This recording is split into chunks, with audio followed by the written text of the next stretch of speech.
असलामुअलैकुम।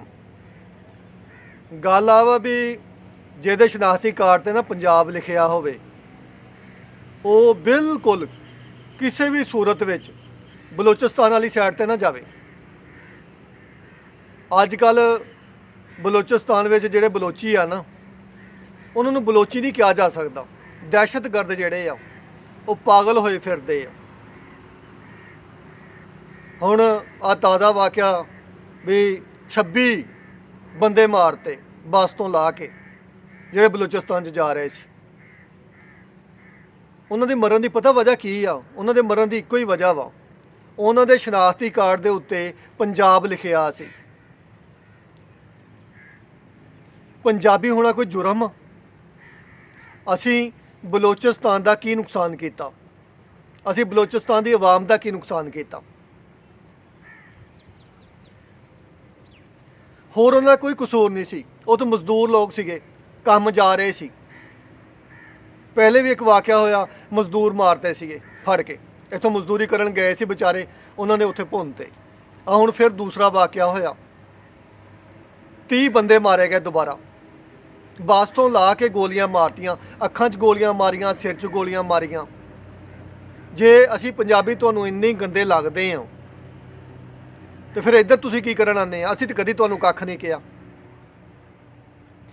ਇਹ ਜਿਹੜਾ ਪੰਜਾਬੀ ਦਾ ਤੇ ਬਲੋਚੀ ਦਾ ਮਸਲਾ ਨਹੀਂ ਹੈਗਾ, ਇਹ ਮਸਲਾ ਹੈਗਾ ਦਹਿਸ਼ਤਗਰਦੀ ਦਾ। ਤੇ ਜਿਹੜਾ ਦਹਿਸ਼ਤਗਰਦ ਹੁੰਦਾ ਨਾ, ਉਹ ਨਾ ਬਲੋਚੀ ਹੁੰਦਾ, ਨਾ ਪੰਜਾਬੀ ਹੁੰਦਾ, ਨਾ ਪਸ਼ਤੂਨ ਹੁੰਦਾ। ਤੇ ਉਹਦਾ ਕਿਸੇ ਸੂਬੇ ਨਾਲ, ਕਿਸੇ ਕੌਮ ਨਾਲ, ਕਿਸੇ ਮਸਲਕ ਨਾਲ ਤੇ ਕਿਸੇ ਮਜ਼ਹਬ ਨਾਲ ਕੋਈ ਤਾਲੁਕ ਨਹੀਂ ਹੁੰਦਾ। ਇਹ 30 ਬੰਦੇ ਨਹੀਂ ਮਰੇ, 30 ਖਾਨਦਾਨ ਉਜੜ ਗਏ ਆ। 30 ਬੰਦੇ ਮਰਨ ਨਾਲ ਪਿੱਛੇ 300-400 ਬੰਦਾ ਮੁਤਾਸਰ ਹੋਇਆ। ਤੇ ਕਈ ਲੋਕ ਜਿਨ੍ਹਾਂ ਨੇ ਬਲੋਚਿਸਤਾਨ ਦਾ ਸਫ਼ਰ ਕਰਨਾ ਸੀਗਾ ਰੋਜ਼ਗਾਰ ਦੇ ਸਿਲਸਿਲੇ 'ਚ, ਹੁਣ ਉੱਧਰ ਨੂੰ ਨਹੀਂ ਜਾਣਗੇ। ਬਲੋਚੀ ਹਮਾਰੇ ਭਾਈ ਭਾਈ, ਬਲੋਚੀ ਹਮਾਰੇ ਭਾਈ ਭਾਈ। ਅਸੀਂ ਇੱਥੇ ਸਾਰਿਆਂ ਨੂੰ ਕਹੀ ਰੱਖੀਦਾ ਜੀ ਬਲੋਚੀ ਸਾਡੇ ਭਾਈ ਆ, ਤੇ ਭਾਈਆਂ ਦਾ ਕਿਉਂ ਕੰਮ ਵੇਖ ਲਓ। ਹੁਣ ਜਿਹੜਾ ਵੀ ਬੰਦਾ ਇੱਧਰ ਆ ਕੇ ਸਾਡੇ ਪੰਜਾਬ ਵਿੱਚ ਦਹਿਸ਼ਤਗਰਦੀ ਕਰਦਾ ਹੋਇਆ ਫੜਿਆ ਗਿਆ ਜਾਂ ਸਹੂਲਤਕਾਰ ਦੇ ਤੌਰ ਤੇ ਫੜਿਆ ਗਿਆ, ਤੇ ਅਸੀਂ ਮਾਫ ਨਹੀਂ ਉਹ ਕਰਨਾ। ਇਹ ਬਲੋਚਿਸਤਾਨ, ਪੰਜਾਬ, ਨਾ ਇਹ ਬਲੋਚੀਆਂ ਦਾ ਕਸੂਰ ਆ, ਨਾ ਪੰਜਾਬੀਆਂ ਦਾ ਕਸੂਰ ਆ। ਅਸਲ ਗੱਲ ਆ ਵਾ ਵੀ ਸਾਡੀ ਜਿਹੜੀ ਰਿਆਸਤ ਆ ਨਾ, ਉਹ ਨਾ ਅਹਿਲ ਹੋ ਗਈ ਆ।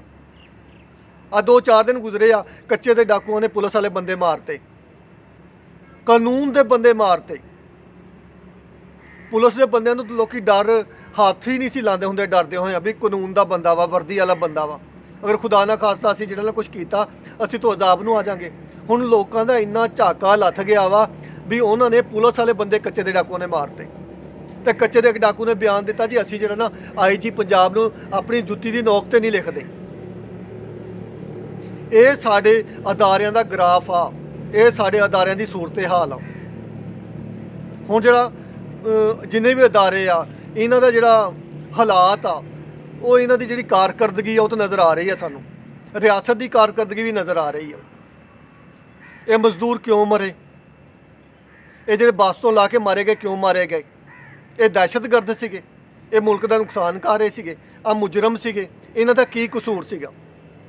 ਇਹ ਜਿਹੜਾ ਕਤਲ ਆ ਰਿਆਸਤ ਦੇ ਸਿਰ ਆ, ਇਹ ਸੂਬਾਈ ਹੁਕੂਮਤਾਂ ਦੇ ਸਿਰ ਕਤਲ ਆ, ਇਹ ਪੰਜਾਬ ਦੇ ਸਿਰ ਕਤਲ ਆ, ਇਹ ਬਲੋਚਿਸਤਾਨ ਦੀ ਹੁਕੂਮਤ ਦੇ ਸਿਰ ਕਤਲ ਆ। ਤੇ ਸਾਨੂੰ ਇਹਨਾਂ ਕਤਲਾਂ ਦਾ ਜਵਾਬ ਚਾਹੀਦਾ, ਇਨਸਾਫ ਚਾਹੀਦਾ ਸਾਨੂੰ। ਅਸੀਂ ਪੁੱਤ ਇਸ ਲਈ ਨਹੀਂ ਜੰਮਦੇ ਵੀ ਲੋਕੀ ਮਾਰ ਛੱਡਣ, ਬੱਸਾਂ ਤੋਂ ਲਾ ਕੇ ਭੁੰਨ ਦੇਣ। ਇੱਕ ਇਨਸਾਨ ਦਾ ਕਤਲ ਪੂਰੀ ਇਨਸਾਨੀਅਤ ਦਾ ਕਤਲ ਹੁੰਦਾ। ਇਹ ਜਿਹੜੇ ਨਾਰਾ ਲਾਉਂਦੇ ਨਾ ਬਲੋਚੀ ਪੰਜਾਬੀ ਭਾਈ ਭਾਈ, ਇਹ ਸਭ ਬਕਵਾਸ ਆ। ਜੇ ਸਾਨੂੰ ਇਨਸਾਫ ਨਹੀਂ ਨਾ ਮਿਲਦਾ ਤੇ ਫਿਰ ਅਸੀਂ ਇਸ ਨਾਰੇ ਨੂੰ ਨਹੀਂ ਮੰਨਦੇ। ਸਾਨੂੰ ਉਹ ਦਹਿਸ਼ਤਗਰਦ ਚਾਹੀਦੇ ਆ, ਉਹ ਲੋਕ ਚਾਹੀਦੇ ਆ ਜਿਨ੍ਹਾਂ ਨੇ ਸਾਡੇ ਜਵਾਨ ਮਾਰੇ। ਤਾਂ ਐਸੇ ਸੂਰਤ 'ਚ ਮੁਮਕਿਨ ਆ ਜਦੋਂ ਰਿਆਸਤ ਅਤੇ ਅਦਾਰੇ ਆਪਣੇ ਕੰਮ ਕਰਨਗੇ। ਅਗਰ ਰਿਆਸਤ ਤੇ ਅਦਾਰੇ ਆਪਣਾ ਕੰਮ ਨਹੀਂ ਉਹ ਕਰਦੇ ਨਾ, ਤੇ ਫਿਰ ਅਮਨ ਨਹੀਂ ਹੋ ਸਕਦਾ। ਫਿਰ ਸਾਡੇ ਪੰਜਾਬੀ ਇੱਦਾਂ ਹੀ ਮਰਦੇ ਰਹਿਣਗੇ, ਇੱਦਾਂ ਹੀ ਉੱਧਰਲੀ ਸਾਈਡ ਤੋਂ ਲਾਸ਼ਾਂ ਆਉਂਦੀਆਂ ਰਹਿਣਗੀਆਂ। ਜਿੰਨੇ ਵੀ ਬੰਦੇ ਮਰੇ ਸਾਰਿਆਂ ਦਾ ਸ਼ਨਾਖਤੀ ਕਾਰਡ ਪੰਜਾਬ ਦਾ ਸੀ। ਜਦੋਂ ਪਿਛਲੀ ਵਾਰੀ ਮਰੇ ਸੀਗੇ ਉਦੋਂ ਵੀ ਸ਼ਨਾਖਤੀ ਕਾਰਡ ਪੰਜਾਬ ਦਾ ਸੀ। ਉਹ ਤੁਹਾਨੂੰ ਅਲੱਗਾ ਬਲੋਚਿਸਤਾਨ ਚਾਹੀਦਾ, ਦਫਾ ਹੋ ਜਾਓ, ਲੈ ਲਓ। ਜਿੱਦਾਂ ਤੁਸੀਂ ਲੈ ਰਹੇ ਆ ਇਦਾਂ ਭੁੱਲ ਜਾਓ, ਅਸੀਂ ਨਹੀਂ ਉਹ ਦੇਣਾ। ਉਹ ਸਾਡੇ ਮੁਲਕ ਦਾ ਹਿੱਸਾ ਵਾ, ਸਾਡੀ ਜਾਨ ਦਾ ਹਿੱਸਾ ਵਾ, ਸਾਡੇ ਮੁਲਕ ਦੀ ਸ਼ਾਹਰਾਗ ਆ, ਸਾਡੇ ਜਿਸਮ ਦਾ ਹਿੱਸਾ ਵਾ। ਤੇ ਅਸੀਂ ਤੁਹਾਡੇ ਨਾਲ ਨਿਬੜ ਲਾਂਗੇ। ਅਸੀਂ ਦਹਿਸ਼ਤਗਰਦਾਂ ਨਾਲ ਜਿਹੜੇ ਵੀ ਤੁਸੀਂ ਗੰਦੇ ਇਰਾਦੇ ਰੱਖਦੇ ਆ, ਮਜ਼ਮੂਮ ਮਕਾਸਦ ਰੱਖਦੇ ਆ, ਅਸੀਂ ਤੁਹਾਨੂੰ ਵੇਖ ਲਾਂਗੇ। ਤੇ ਇਹ ਸਾਨੂੰ ਹੁਣ ਇਨਸਾਫ ਚਾਹੀਦਾ, ਰਿਆਸਤ ਕੋਲੋਂ ਵੀ, ਸੂਬਾਈ ਹਕੂਮਤਾਂ ਕੋਲੋਂ ਵੀ। ਤੇ ਇਨਸ਼ਾਅੱਲਾ ਮੈਨੂੰ ਉਮੀਦ ਆ ਵੀ ਹੁਣ ਅਦਾਰੇ ਵੀ ਆਪਣਾ ਕੰਮ ਸਹੀ ਕਰਨਗੇ ਤੇ ਜਿਹੜੀਆਂ ਸੂਬਾਈ ਹਕੂਮਤਾਂ ਵੀ ਆਪਣਾ ਕੰਮ ਸਹੀ ਕਰਨਗੀਆਂ ਤੇ ਸਾਨੂੰ ਇਸ ਖੂਨ ਦਾ ਇਨਸਾਫ ਲੱਭੂਗਾ।